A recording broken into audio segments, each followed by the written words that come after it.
Hey everybody, welcome back to the channel. That's right, Black Widow. So this is the Infinity Saga figure, and this was the re-release of the Endgame figure that came with the Thanos' arm and everything. And they have different heads because this one has like the ponytail and this one has the straight hair and then the shorter hair. But I just wanted to compare like the Black Widow figures because I think this one's supposed to have way better articulation than this one. So we're going to check that out. But first of all, let's just move these out of the way and take a look at some of our Black Widows in our collection. Now, of course, this is that in-game Black Widow figure that we're going to take a closer look at. We'll just set this one off to the side so we know that's one that we're going to compare. This is the one that I think that is one of the best figures in my collection. I love it. When they went on clearance, I was able to get a few of them. I really love the head sculpt on this. It came with 3 different heads. This one, this head, and then this head, which I think are phenomenal, and I use them for head swapping with some of my G.I. Joe action figures and stuff like that, and I think it looks really cool. This articulation is really great. If you've seen my other videos, I've used this as a scuba diver for my G.I. Joe, where I put like Gridiron Studios gear on it because it kind of looks like a wetsuit without all the extras. This is an important Black Widow to have if you are a comic collector and you're setting up your classic Avengers in comic. So these two are from the Black Widow movie, and the thing is, I also have them in SH Figurarts, and I love the SH Figurarts because of the posability of the figure, and I think, that those look good. This head sculpt, I don't know, I don't really like that hair, but I do like this hair that's like laid down and stuff like that, and I really appreciate that SH Figurarts didn't do that thing where they gave you the little hair pieces that kind of move, because for some reason they always seem to fall off. But I really like the way this one displays on the shelf. So that's kind of one of my favorite Black Widow figures. I think the Marvel Legends ones really lack some articulation. We're just going to put those in the back. The other SH Figurarts that I have is, of course, this one right here. And I think if you look at the two of them, I really like the hair on this one, but the face sculpt on the SH Figurarts is fantastic. Now, the thing that we know about these figures, this Marvel Legends especially, is that underneath this outfit, this vest right here, it's basically this figure. So you have 2 of the same figure. They put a vest and they did a head sculpt. So that is the big difference in these 2 figures, is that vest and the head sculpt, but pretty much these 2 figures are otherwise identical. Right, so we got these 2 figures standing side by side, and the first thing that we notice right here is this one looks like it has some wider hips and stuff. It has a little bit of a wider stance. The arms don't seem to come straight down. Like these ones actually seem like they come down more on the side of the body. These ones right here seem like they kind of stick out, but that could be from the hips. So that is the face sculpt. Let's just take a couple of looks at that. That looks pretty decent. I do like the straight hair on it. I think they captured the look. So if we compare these two, see which one, I'll let you guys decide which one you think looks more like Scarlett Johansson.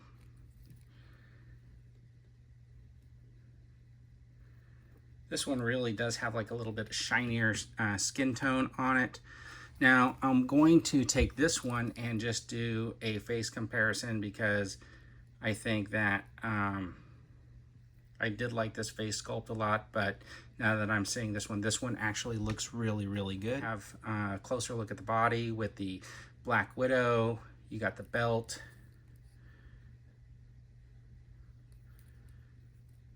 The only thing I'm not happy about are, I think the pins are okay, but I think they could have done the pinless since they were kind of releasing this new.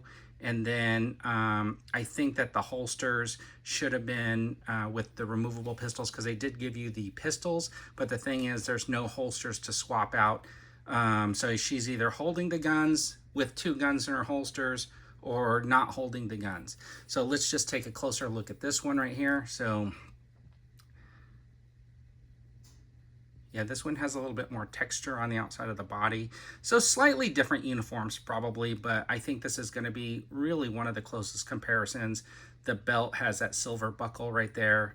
The tone on the holster is different.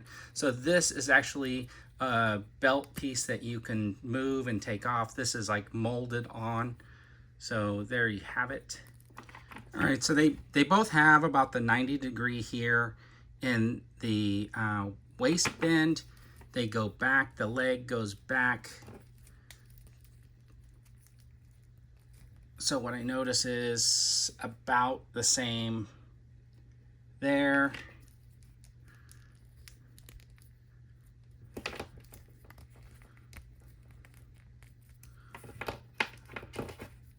So then the leg seems like it tucks up a little bit tighter, which is nice on the new one. The arm, because of the double jointed, gives you much better flexibility in the arm. Pretty much the same upper body. So I don't really see where the posability is. But let's see if we can do this.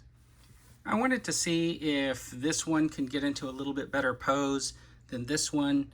They're about the same. Let me do the head swap so we can see the shorter hair, because that longer hair does prohibit the face from looking up, but this shorter hair doesn't really allow for the face to look forward either. So you're never going to get that forward looking face, which is unfortunate. All right, so even with the shorter head, with the shorter hair, look at the face sculpt on that one. That looks fantastic. That really does strike a likeness.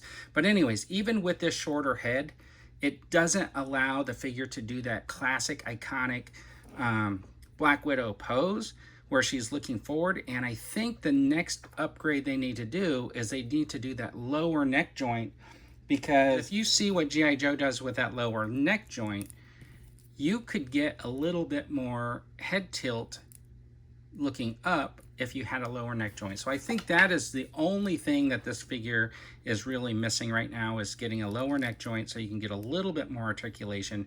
Now, of course, you're never going to get that with this longer hair, because that hair is going to hit the back of the body. Okay, so anyways, this is the Infinity Saga Black Widow figure, and all of my other Black Widow figures. And you know what? Leave me some comments down below. How many Black Widow figures is too many Black Widow figures? I could have probably skipped it since I had that Endgame version, but I do like the two heads that it comes with, so I'm kind of happy to have it. Anyways, everybody, thanks for tuning in. I really appreciate it. And as always, have a fantastic day.